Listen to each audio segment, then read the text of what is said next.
जय श्री हरि विष्णु। एकादशी व्रत कथा। पाप मोचनी एकादशी व्रत का महत्व। अर्जुन ने भगवान श्री कृष्ण से कहा, हे मधुसूदन, आपने फागुन मास के शुक्ल पक्ष की एकादशी अर्थात आमला की एकादशी के बारे में विस्तार पूर्वक बतलाया। चैत माह के कृष्ण पक्ष में आने वाली एकादशी का क्या नाम है तथा उसकी विधि क्या है, कृपया करके आप मेरी बढ़ती हुई जिज्ञासा को शांत करें। भगवान श्री कृष्ण ने कहा, हे अर्जुन, चैत मास के कृष्ण पक्ष की एकादशी को पाप मोचनी एकादशी के नाम से जाना जाता है। एक बार की बात है, पृथ्वीपति राजा मानदाता ने लोमेश ऋषि से यही प्रश्न किया था जो तुमने मुझसे आज किया है। अतः जो कुछ भी ऋषि लोमेश ने राजा मानदाता को बतलाया वही मैं तुमसे आज कह रहा हूँ।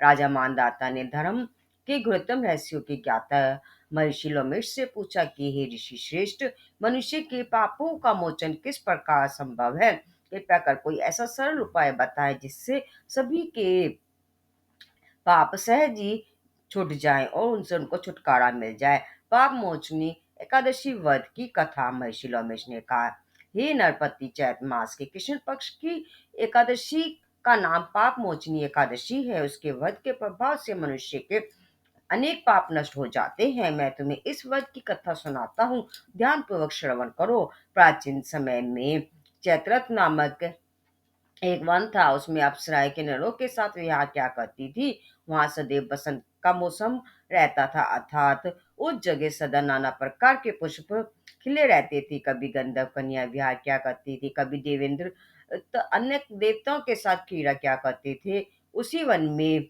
मेधावी नाम के एक ऋषि भी तपस्या में लीन रहते थे। वे शिव भक्त थे। एक दिन घोषा नामक एक अप्सरा ने उनको मोहित कर उनकी निकटता का लाभ उठाने की चेष्टा की, इसीलिए वह कुछ दूरी पर बैठ वीणा बजाकर मधुस्वर में गाने लगी।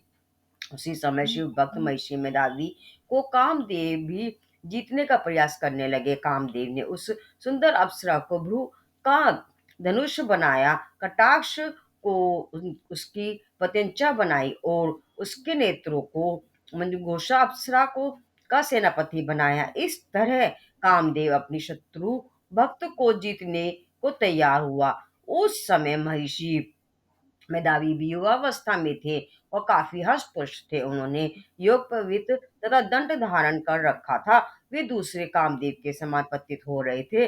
उस मुनि को देख कर कामदेव के वश में हुई मंजुघोषा ने धीरे धीरे मधुर वाणी से वीणा पर गायन शुरू किया तो महिषी मेधावी भी मंजू घोषा के मधुर गाने पर तथा उसके सौंदर्य पर मोहित हो गए।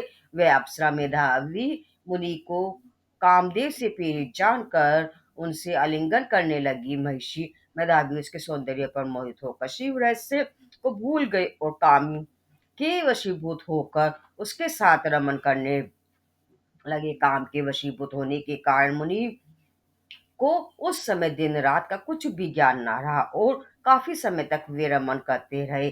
तदुपरांत मंजू घोषा उस मुनि से बोली, हे ऋषिवर, अब मुझे बहुत समय हो गया है, अतः स्वर्ग जाने की आज्ञा दीजिए। अप्सरा की बात सुनकर ऋषि ने कहा, हे मोहिनी, संध्या को तो आई हो, प्रातःकाल होने पर चली जाना। ऋषि के ऐसे वचनों को सुनकर अप्सरा उनके साथ रमन करने लगी।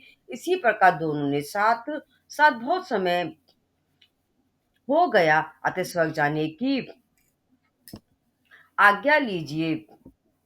अप्सरा की बात सुनकर ऋषि ने कहा, हे मोहिनी, संध्या हो गई है, आई हो, प्रातःकाल होने पर चली जाना। ऋषि के ऐसे वचनों को सुनकर अप्सरा उनके साथ रमन करने लगी। इसी प्रकार दोनों ने साथ साथ बहुत समय बिताया।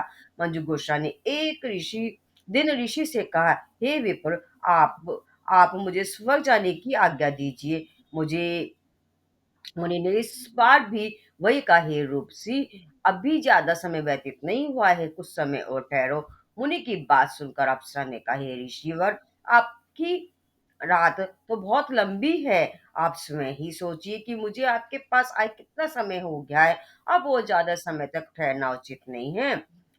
अप्सरा की बात सुनकर मुनि को समय का बोध हुआ और वे गंभीरता पूर्वक विचार करने लगे। जब उन्हें समय का ज्ञान हुआ कि उन्हें रमन करते 57 वर्ष व्यतीत हो चुके हैं, तो वह उस अप्सरा को वह काल का रूप समझने लगे। इतना ज्यादा समय भोग विलास में व्यर्थ चला जाने पर उन्हें बड़ा क्रोध आया। अब वह भयंकर क्रोध में जलते हुए उस तप नाश करने वाली अप्सरा की तरफ विकटितान का देखने लगे। क्रोध से उनके अधर कांपने लगे और इंद्रियां बेकाबू होने लगी। क्रोध से थराते स्वर में मुनि ने उस अप्सरा से कहा, मेरे तप को नष्ट करने वाली दुष्ट, तू महापापिनी और बहुत ही दुराचारनी है। तुझ पर धिक्कार है। अब तू मेरे श्राप से पिशाचिनी बन जा। मुनि के क्रोधायुक्त श्राप से वह अप्सरा पिशाचिनी बन गई। यह देख वह व्यथित होकर बोली, हे ऋषिवर, अब मुझ पर क्रोध त्याग कर प्रसन्न हुई और कृपा करके बतलाइए कि इस श्राप का निवारण किस प्रकार होगा। विधान उन्होंने कहा है कि साधुओं की संगत अच्छा फल देने वाली होती है और आपके साथ तो मेरे बहुत वर्ष बीते हुए हैं।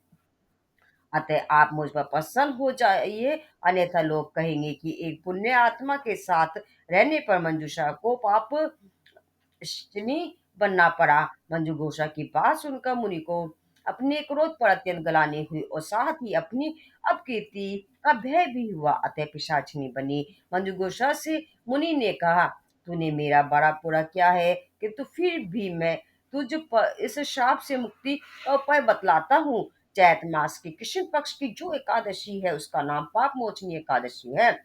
उस एकादशी का उपवास करने से तेरी पिशाचिनी की देह से मुक्ति हो जाएगी। ऐसा कहकर मुनि ने उसको वध का सब विधान समझा दिया। फिर अपने पापों का प्रायश्चित करने के लिए वे अपने पिता चंदन ऋषि के पास गए। चंदन ऋषि ने अपने पुत्र मेधावी को देखकर कहा कि हे पुत्र, ऐसा क्या क्या ही है तूने कि तेरे सभी तपन नष्ट हो गए हैं, जिससे तुम्हारा समस्त तेज मलिन हो गया है। मेधावी मुनि ने लज्जा से अपना सिर झुका कर कहा, "हे पिताश्री, मैंने एक अप्सरा से रमन करके बहुत बड़ा पाप किया है। इसी पाप के कारण संभवतः मेरा सारा तेज और मेरे तप नष्ट हो गए हैं। कृपा करके आप इस पाप से छुटकारा छुटने का कोई उपाय बतलाइए।" ऋषि ने कहा कि हे पुत्र, तुम चैत माह के कृष्ण पक्ष के पाप मोचनी एकादशी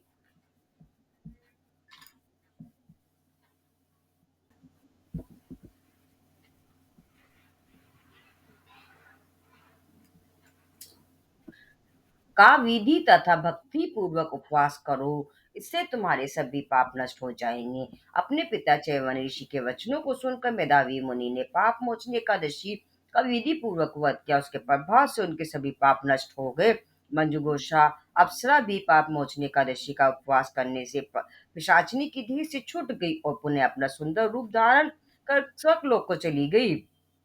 लोमेश मुनि ने कहा, हे राजन, इस पाप मोचनी एकादशी के प्रभाव से समस्त पाप नष्ट हो जाते हैं। इस एकादशी की कथा श्रवण व पठन से 1,000 गोदान करने का फल प्राप्त होता है। इस उपवास को करने से भ्रम हत्या करने वाले, स्वर्ण चुराने वाले, मदपान करने वाले, अगम्य करने वाले आदि भयंकर पाप भी नष्ट हो जाते हैं और अंत में स्वर्गलोक की प्राप्ति होती है। यह थी पाप मोचनी एकादशी की व्रत कथा। बोलो जय श्री हरि, जय श्री हरि विष्णु, जय श्री कृष्ण।